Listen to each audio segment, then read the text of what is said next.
Today, we're going to discuss 5 things you need to do 5 years before you retire. My name's Kevin Lum. I'm a certified financial planner, and this channel is dedicated to helping you have the tools you need to retire without worry. So the first thing you want to do when you're beginning to think about planning for retirement is think about, what lifestyle do I want to have in retirement? What are my retirement dreams?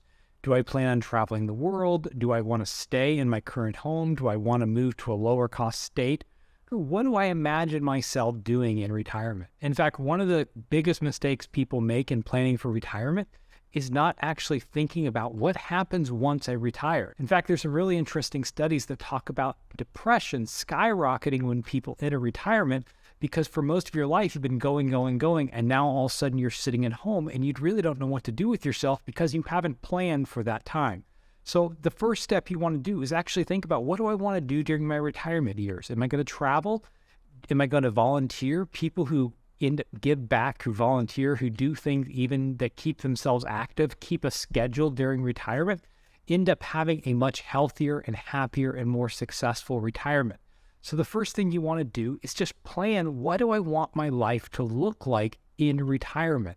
How much traveling do I want to do? Do I want to spend time with the grandkids? Am I going to live 6 months here and 6 months someplace else? Like, what does the dream retirement look like? And you want to spend some time, if you're married, talking with your spouse, because the chances are that your dream of retirement and your spouse's dream of retirement might not be the same dream. And so taking some time to listen to each other and find out exactly what your individual plans for retirement look like and what your collective plan for retirement look like, and creating space for you both to be able to live out your own retirement dreams while also having a collective retirement dream. So the second thing you want to do, once you've had some time to plan what you want your lifestyle to look like, is do a financial analysis or a financial health checkup.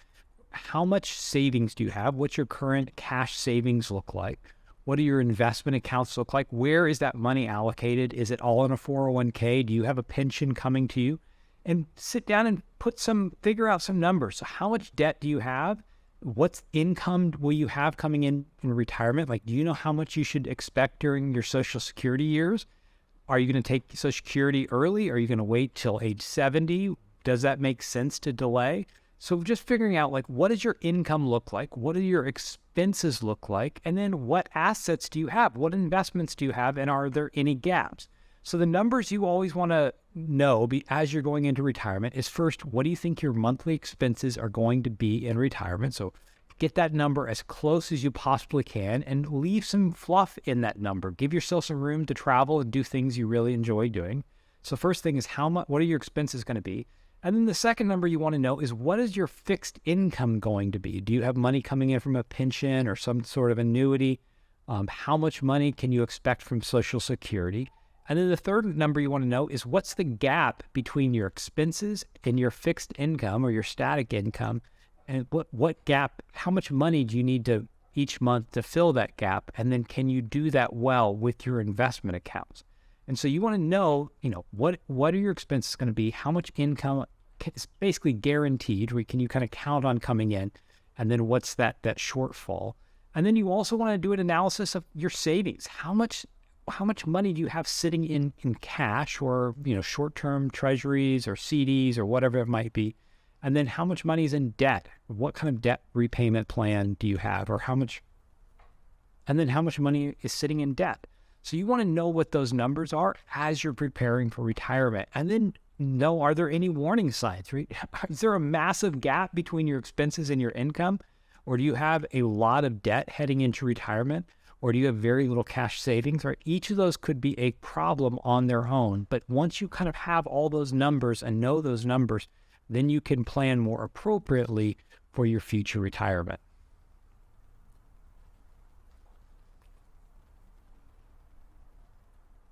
So now that you've done a little bit of lifestyle planning, you kind of have an image of maybe what you want your retirement to look like, and you've also done an analysis of your financial situation, you kind of have an expectation of how much income you'll have coming in and what your expenses are going to be. The next thing you want to do is say, do I need to put aside more money? Do I need to maximize my retirement accounts? So one thing you should know is that after the age of 50, you can begin making catch-up contributions to either your IRA, your Roth IRA, or your 401k. So for example, in 2023, when I'm recording this video, if you are under the age of 50, you can max out $22,500 a year into your 401k plan. But after the age of 50, you can put an extra $7,500 a year in, so you can put $30,000 a year into your 401k. So as you're working through your numbers, if you're looking as you work through your numbers and during that financial analysis, you're like, there's a bit of a shortfall. I'm going to need a bit more money. This is the time to begin maybe cutting your expenses, preparing for a lower income, and using that extra savings to begin maxing out your 401k or your Roth IRA or your IRA or whatever account makes the most sense. So that's the third thing you want to do. The fourth thing you want to do, and actually I'm going to lump two into this one, but the fourth thing you want to do is wipe out any debts that you have. If possible, you want to go into retirement with the exception of maybe a mortgage, completely debt-free. That just gives you more flexibility to not have to worry as much about income coming in. You want to make sure you don't have any revolving debt. Pay off your high-interest credit cards, possibly pay off your car. Go into retirement with as little debt as possible. And then the second piece is also increase your cash savings. One of the things I tell clients is that they should keep maybe 2 years or even up to 4 years of living expenses in a high-yield savings account or a money market account, because by having that nest egg, it allows you to take more risk in your investment portfolio, which will end up over the long run creating a higher expected rate of return and may provide you more income in retirement.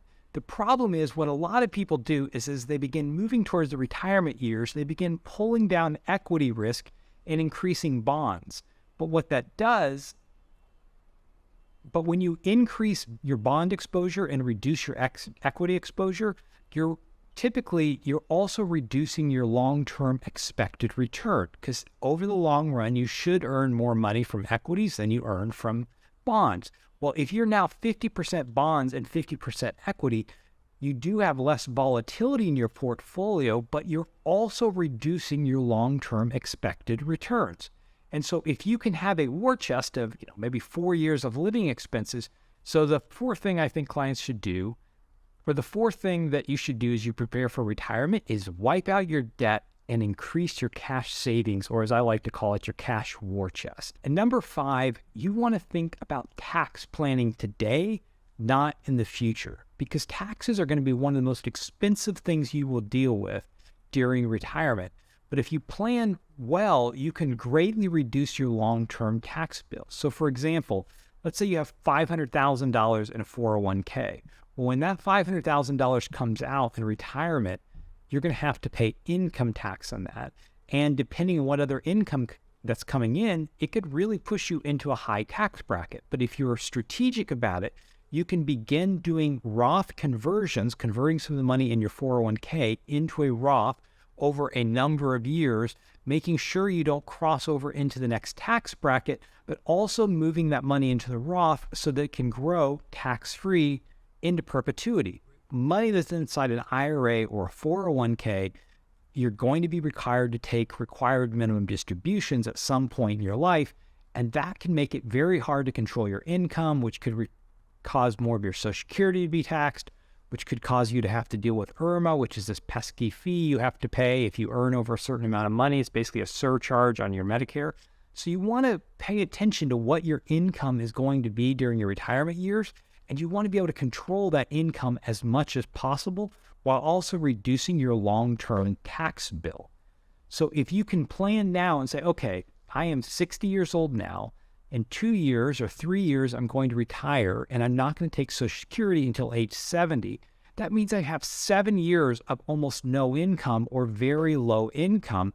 And those 7 years are a perfect time to begin doing a Roth conversion so you can convert your money from your 401k to a Roth at a lower tax rate.